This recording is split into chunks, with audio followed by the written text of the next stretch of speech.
So in this film, we're going to be looking at some images taken of a maternity client of ours. In fact, Charlotte used to work for me many, many moons ago, and she's a very talented photographer now in her own right. But basically, when we did the first maternity shoot for her with her first child, we kind of did some great images, and you can watch those actually on the Academy anyway. But this second shoot, we wanted to do a bath style of milk shoot, as it were.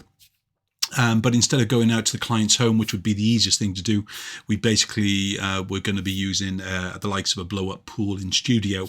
Let's have a look at the setup. So this is what we're going to end up with. This is the kind of the end result of the kind of the idea and everything else with it. So a quick trip to the florist just down the road from studio gave us the right kind of flowers and everything else with it. I took a kind of an image board down with me to the florist, and she recommended X, Y, and Z as well with it and things. But this pretty much nailed what we were trying to set out with. This has a little bit of Photoshop work in fixing done, but I'll explain that as we go along.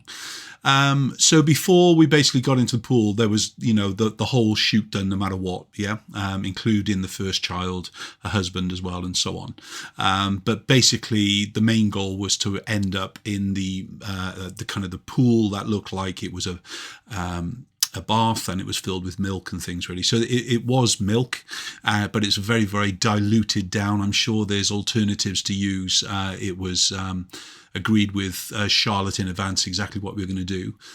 We failed to actually find a white paddling pool or swimming pool, child's pool. So we ended up with this blue one. So we needed to diffuse the blue down a little bit more.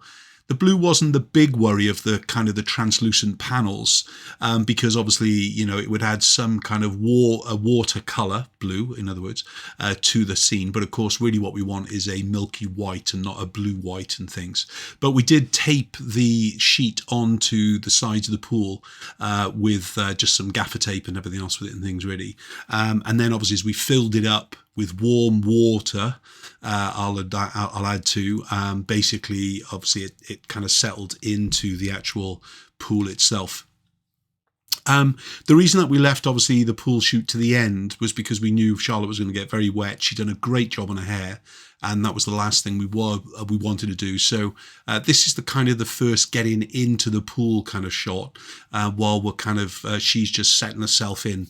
We did have a slight little raised pillow behind her head, so she could relax the head onto the ear when we were kind of laying down, or onto the back of the head, because otherwise, even with, you know, around about 6 to 8 inches of the liquid, she was going to actually kind of completely ruin the hair no matter what. So a slight little kind of padded pillow behind the head just to actually raise it out and things. We filled the majority of the pool first with the colour, then we got Charlotte in, and then we began to actually put in some of the flowers, and then we had extra flowers that we were going to add in around the scene as we were doing the photograph and things really. We went for the bra and pants underneath the outfit, but I've done exactly the same shoot, fully nude with clients, and with kind of just pants on and things really. So it really depends on what the client wants, but you can get some amazing images. And if you don't want all the fuss in studio, if you are a maternity photographer or a newborn photographer, I would absolutely encourage you to offer this service out in the client's home, because it's a lot quicker and you're basically in and out really. It doesn't take much time at all. So there's Charlotte in the pool, just kind of getting ready. We would usually raise this front knee, so as she's laying on her side, you can see the other leg is just visible.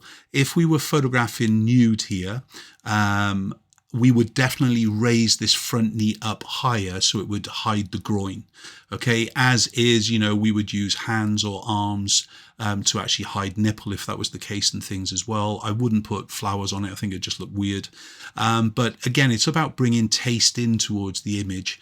One of the benefits, I think, if you've got a camera with a flippy back, where it kind of pulls out and you can hold the camera above the client and shoot down, but you can still see the screen, is that every shot is basically a usable shot for you. Whereas I don't have a camera that can be tethered and with a flippy back as well. and we're only tethering because we were shooting in a video, so we needed the actual images to come up on screen as well with it and things really. But again, just going through it. So this is pretty much the end shot, but there's a variety of photographs that needs to go on beforehand and things. You can see what I was on about, the blue here. And one of the reasons that I chose no or very few blue flowers was to make it easy for me to selectively lose the blue in the post-production. There are a few little flowers here in the blue, as you can see, and things really, but when we kind of start to actually see them in the finished images, they're more like a very pale blue and things. So again, just running through it, again, it's about kind of creating the shape of the bump. The bra is naturally creating a great shape to the bust, so I can pretty much relax. I can work on expression. We can kind of chat away together. Again, because Charlotte used to work for me, she ended up modeling, not for me, but she has done in the past, as it were, but modeling, and then she got into the photography and everything else with it and things really. But she's a great character, and you can see that from the amazing expression. She did great makeup as well, so there's no stylist involved with this shoot at all. And when I basically work with a client doing a similar shot, basically I always encourage them to actually kind of do their hair and face as if they're going out on a very fancy night out and things. It usually ends up with enough to actually kind of get away with this really classy, high-styled image.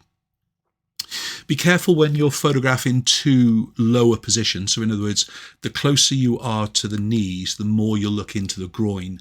And obviously that's not going to be a flattering thing for anybody. Plus you're going to miss out on shaping the bump. As a rule, my maternity images are pretty much all in profile. The majority of the shoot is in profile. So the body is turned to the side so I can see the exaggerated bump. I usually shoot these kind of things around about 2 to 4 weeks prior to birth time. And that's just enough time so the client can still travel to me.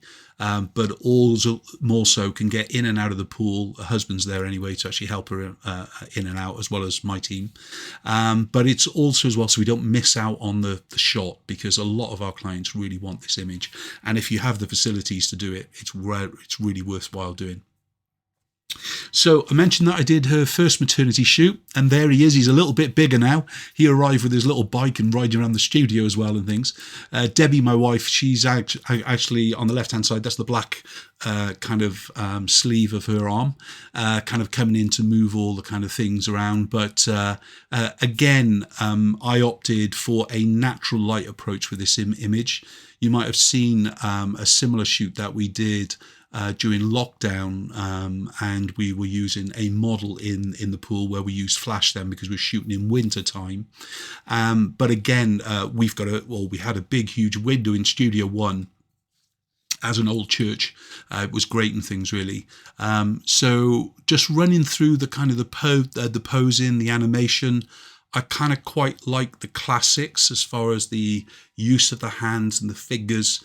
One of my old mentors, I was lucky to be kind of taken influence from some really, really great guys in my very young career.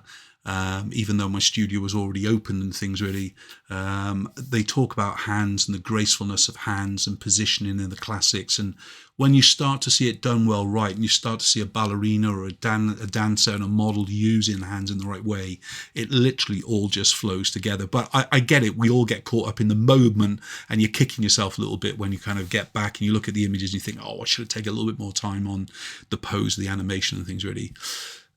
Even though the portrait is about mum and her bump and the relationship there and the stylization, it is really about the bump.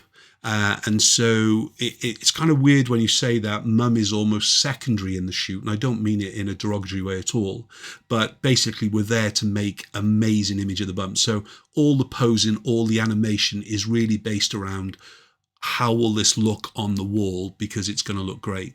So as I mentioned to you, even though I might be photographing flat on from above, it's really when we get to the side profile images that it starts to really, really look at its best and things. So yeah, without great clients agreeing to some really weird ideas at times, the world would be a very, very dull place. So from me to all my clients who have ever photographed and all my models have ever photographed, thank you for saying yes, because I've had a lot of fun doing it and things, really, and they've had a great fun, and they've got some amazing images to focus in on